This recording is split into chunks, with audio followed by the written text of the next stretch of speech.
Welcome to the Kale Houser Leadership Secrets podcast. Today we're going to talk about value add.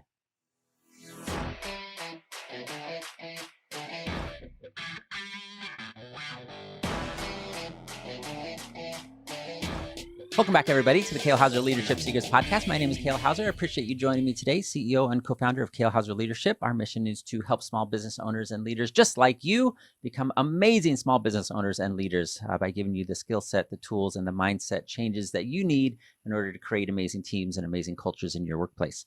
Today, we're talking about this concept of value add. Now, if you are a business owner, you probably think about this a lot. At least I would hope that you do. How do you add value to your customer's experience? How do you add value to the product that you're providing to your marketplace? How do you add value, switching gears, to your team? How do you add value in the sense of, and this doesn't have to be like I pay you more or I give you more vacation time, but what are the things you do to add value? And the thing that is very often overlooked, because whenever we look around ourselves in our environment and think about, okay, how can I make this better? How can I provide a better customer experience? How can I make our product better? How can I provide a better workplace culture? The quote unquote work-life balance, like whatever. We look at the external things. We look at all the outside things that we can change, maybe better monitors for your team, better parking facilities, whatever that looks. We typically look at the externals. But I'm here to tell you, this was brought up to me recently and repeatedly over the course certainly of this past year and beyond. But the reality is, what is the number one value add that you can make to anything, to your team, to your customer, for your customer? And it's you. You are the value add. And I hope, no matter where you're at, if you're sitting on a train listening to this, driving in your car, or you're at your desk in your workplace, say it with me. I am the value add. Let's hear it again.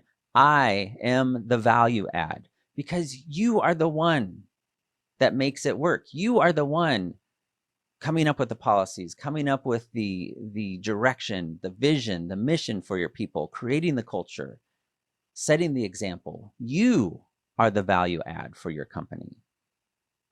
And I would encourage you, because this is what leaders do, help others around you understand that as well.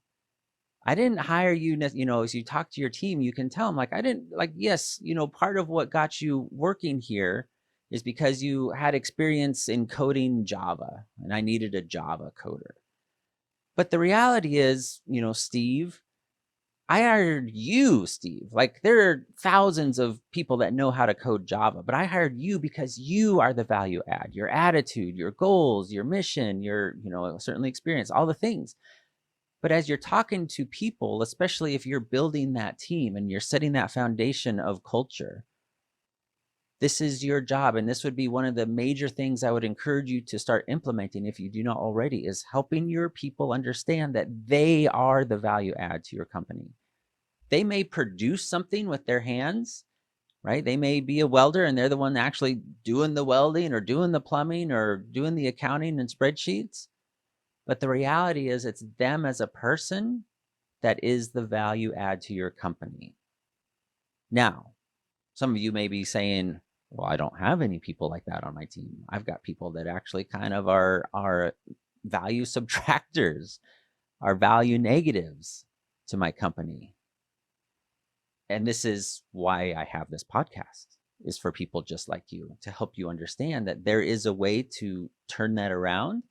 However, right, you cannot do it with the same actions that led you to that. More than likely, you found yourself growing and you needed to hire somebody. You hired out of emergency, and they didn't align with your culture. They didn't align with your mission. You hired Steve the coder, but Steve the coder is kind of a jerk. Steve the coder has no desire to build a big company like you do. Steve the coder has no desire to create an amazing culture and be part of a team, because that's what's important to you. But you had to hire Steve the coder because you were an emergency. You needed somebody to code this JavaScript, whatever, right? As an example. But this kind of steps back, a little tangent there. I apologize for that. But I want to step back to this concept of that you are the value add. The reason that you are in business is because people see you as the value add. They see you as the one, as the face of the company, as the one that's driving the spirit of the company, the motivation and the reputation. And you need to see yourself as that. This is something that has been difficult for me, right? I come out of a military mindset where the individual is not as, I don't want to say honored, but not as valued as much as strictly what they can provide to the mission. Okay. Now, certainly this varies on different types of teams. I would imagine the SEALs and Delta and all those guys see that differently. They understand that each piece of the team has its value, and without it, they're lesser of a team. But I come out of squadrons that did not believe that. Like, okay, that person didn't show up, no big deal. Mission goes on, next man up kind of mentality. That there was not value added to each individual because as an organization, they didn't care. And that was the example set down by a lot of my commanders throughout my career. Was there was no value add of Kale being there. There was no value add of Jeff being there. There was no value add of Sarah being on our team. Like, Sarah brought nothing to the table other than her showing up and her ability to do the technical thing. Does that make sense? And is that how you're running your organization? Are you looking at your people as strictly employees that accomplish tasks for you in order to, accomplish your mission, whatever that is, selling solar, plumbing, running your accounting firm? Or is that Sarah over there, who's one of your junior accountants, is the Rick over there, who's an apprentice welder, or your delivery driver, works in your warehouse? Are they the value add to your organization? What do they bring to the table besides just slinging boxes or doing data entry that adds value to your organization? And if you don't see what it is, that's on you.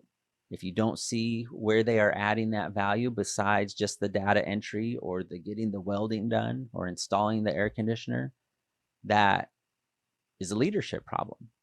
That is your mindset. That is your not building a team and a culture that is going to be with you long term. And more than likely, if this is you, you've seen the results of that. And if you haven't yet, you will. Because people want to be a part of a team where they are value added, they are valuable to that team. Does that make sense?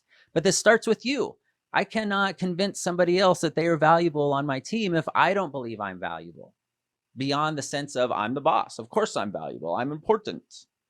Because that's the military mindset and the mindset that I came out of that took me a little bit to figure out and to understand, like, holy smokes, this doesn't work in the real world when you can't just punish people for not following your orders. Like, you actually have to build amazing teams of people that want to be there.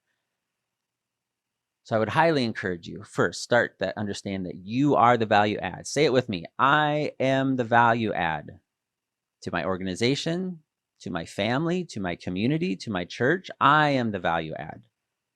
And now, after you've convinced yourself and you understand that that is true, how do you make sure the rest of everybody around you understands that they are the value add to your organization? Okay, so a little bit shorter one today, but I really want you to understand and take this to heart, because this is the foundational mindset differences that will change your business. This is the foundational mindset differences that will help you create amazing teams of people around you 5 years, 10 years, 30 years from now, where you're like, what a ride this has been. We have built something absolutely amazing. Versus in 5 years going, I wasn't cut out for this. The marketplace is horrible. The economy went to garbage, and, blah, blah, blah, excuse of why you failed. Make sense? I want to see you around in 10, 20, 30 years, not calling it quits and declaring bankruptcy in 5 because you couldn't figure this piece out. You are the value add. And now how do you make sure everyone around you becomes a value add as well? Make sense? All right. Thank you so much for joining me. If you need help with your interviewing process to find people that are value add to your organization, please, please, please go to kalehouserleadership.com. Download our guide for top 10 interview questions to make sure you are hiring the right people for your organization.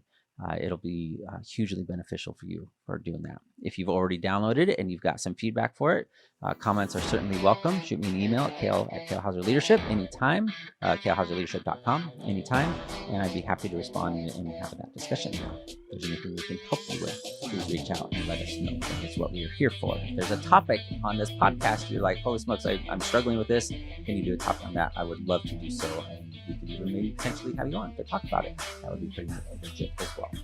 I look forward to serving you. I look forward to meeting you. I look forward to talking to you. If we're in a similar event or a conference or something and you listen to the podcast, please let me know. That would be pretty amazing to meet some of my listeners in person. Have a fantastic afternoon, no matter where you're at in the world. Bye.